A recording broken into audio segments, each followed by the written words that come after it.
Today I would like to talk about the financial situation we have, especially with startups. I mean, you know that last year, 2021, 470 million US dollar were raised for water startups. So that is a number. And I would like to have a look into the evaluation of these startups, because sometimes I think it is a little bit weird. Take two examples. Last time we had two IPOs. One was NX Filtration and the other one was 374 Water, right? So both went for IPO. Both got an evaluation, half a unicorn. So we are very close to get our water unicorn, so they get an evaluation of 500 million. I mean, half year later, just look at the stock market and look at NX. NX high was at 15 euros last autumn, and they are now with 9. It's okay, it's not so bad. We have some crisis right now in the stock market. But for instance, look at 374 Water. Their high was really 6, and they are now down to 2. These young startups, they are volatile. Don't get me wrong, they are volatile. I mean, they don't have really the business model ready so far, but they get 500,000 of evaluation with a business model which is mostly not ready. They don't have any really references. Mostly is still, I mean, they came from university, maybe they have some pilots running, maybe first half project in operation, and still they get very, very high evaluation, and we should justify that a little bit, especially if you go to the B and to the C series. If you want to raise some money, a high valuation in the beginning is pretty dangerous, right? Because you don't get the money anymore if the evaluation was too high in the beginning. So that means there is a trend in the past that we evaluated the companies a little bit too high. On the same side, we see a lot of investment into these kind of big groups. I mean, I'm talking about the Yazoo, for instance, you know that better than I am, but even Sauer is getting a new investor, spoiler, right? They are getting a new investor, and there we're talking not about 1 million, 5 million, 10 million, we are talking really about a couple of millions, right?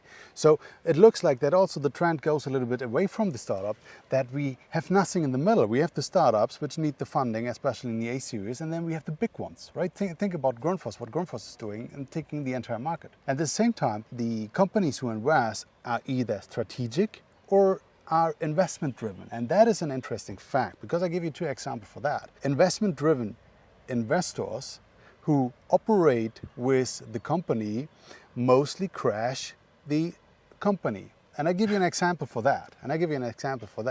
We know all H&E, an APC contractor from Germany, pretty successful, long-lasting history, a lot of references.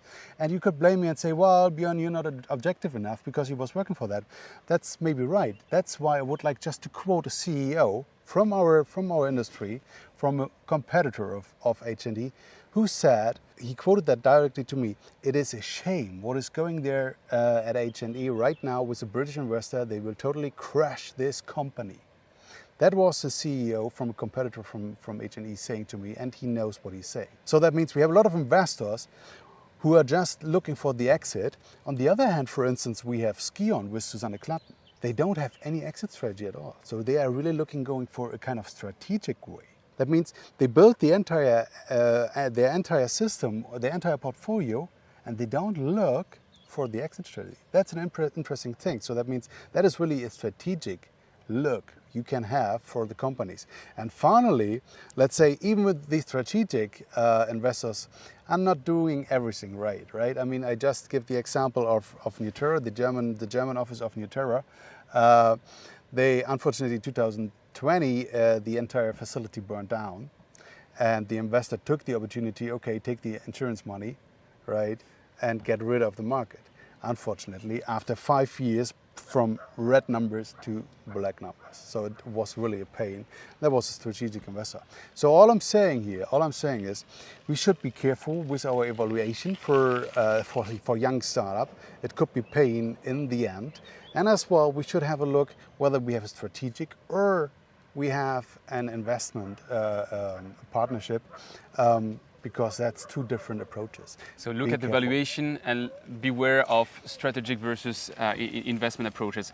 What do you make with the ones investing in early stage startups? If I take the example of John Robinson from Mazarin Ventures, when he says he invests in a company in the very early stage, he puts the exit as a part of the process. You say exit shall be something dangerous, but... No, I'm not saying it's dangerous. Let me just bring you his point, which is that he puts a clear horizon and he says, at that horizon, I want to exit, because if I exit at that horizon, that company is going to go to even bigger structure, and that's the best way to maximize its impact. So what do you make of that? I mean, the point is not to say, well, I invest in the company and I'm not saying my exit strategy. It's not the point.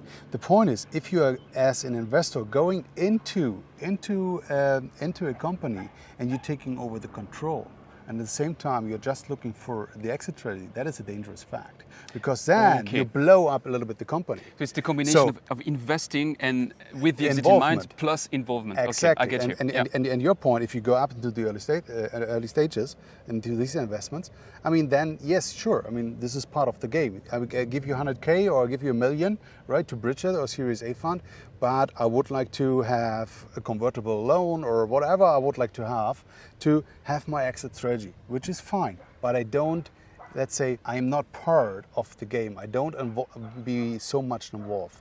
And that's a dangerous case. If we really have these more and more these investment firms going into that and they taking over a strategic role, the strategic in brackets, right, they sometimes ruin the company. Not all of them. I'm not blaming all of them, but I can give you some examples when that happened. You mentioned blaming, so who do you blame? Is it the company that you blame? Is it the investor? Is it a combination of all of those? I mean, the company, how can you blame a company if they have an investor? If the investor is saying you go that direction, then you have to go that direction. No, I mean, it's clearly the investor. You're raising a Series A or a Series B, and you have the choice between a higher valuation with an investor which is clearly there for making money, which is nothing to blame. Sure. Another option could be to say, okay, I go for a lower valuation, but I take an industrial partner on board, which is not bringing money. So he's not like inflating my valuation, but he's bringing me a new reach to the market, a new exposure to new geographies. So the investor is also actor to decide who's going to be the right investor to go for him. I would see it kind of a half-half, where if you go for the money, I mean, if you go for stupid money, if you go for stupid money, then you get stupid results. If you go for what is it? If you go for walnuts, you get monkeys, or I mean, that's yeah. No, it's true. There's no right and wrong. But let's say if you have a financial investor only, and he's also taking over, let's say, some kind of involvement or strategic role, then I'm saying be careful, because he can also ruin your company. If you have, for instance, if you have a strategic partner like one of the bigs, like Suez or Xylem or one of them, and they invest in your company because they want to leverage, or the other way around, you can leverage their network, their possibility they have. That is more easy. Okay, don't spoil my top three. Okay.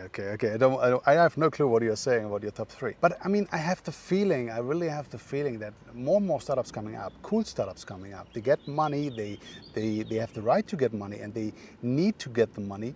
But we have to be careful in terms of the evaluation, especially if they are still in the phase that they don't have any references, any business model. Maybe the product is similar to the other competitor, but they have painted that blue or in different colors. Or that is a little bit the fact. And an investor who's just looking for the money, you can, you can trick him a little bit with the numbers. I mean, a strategic investor who knows the business, he will ask other questions as a financial investor. I don't want to name drop Paul in every single water show we do, but here I have to, Bloody Thesis wrote about the dynamics of water innovation, and he's making, clear SAS of how a company develops, like the first 3 references, the first 20 references, the point in time we're in 5 countries and where different companies can offer the same thing. Isn't it surprising? You named NX Filtration and you named 374 Water. Isn't it surprising to go for an IPO when you have just a handful of references? The question is, if you have the chance to get this kind of evaluation and you have the chance to get this kind of money, it's not blaming the company. It's not blaming the company, right? But the market, I'm not blaming anyone. I'm no one to blame. No. But be clear. There are other venture capitals, there are other investors who are giving you the money, even with that in that stage.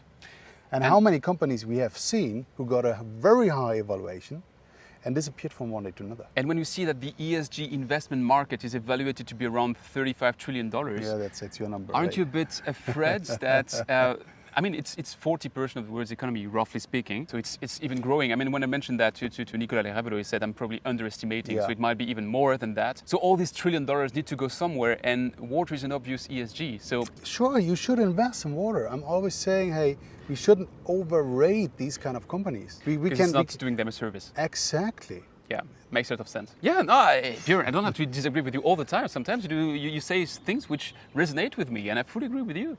Oh, that's unbelievable. Put a cross in the calendar. And another one. I tick another box. So this week again, he was with me. So the bottom line is, look at your valuation. That's the first one, and the second one is choose the right investor. Because sometimes it's hard for these startups, right? I mean, if they don't have 100 investors who want to invest, they have maybe 1 or 2.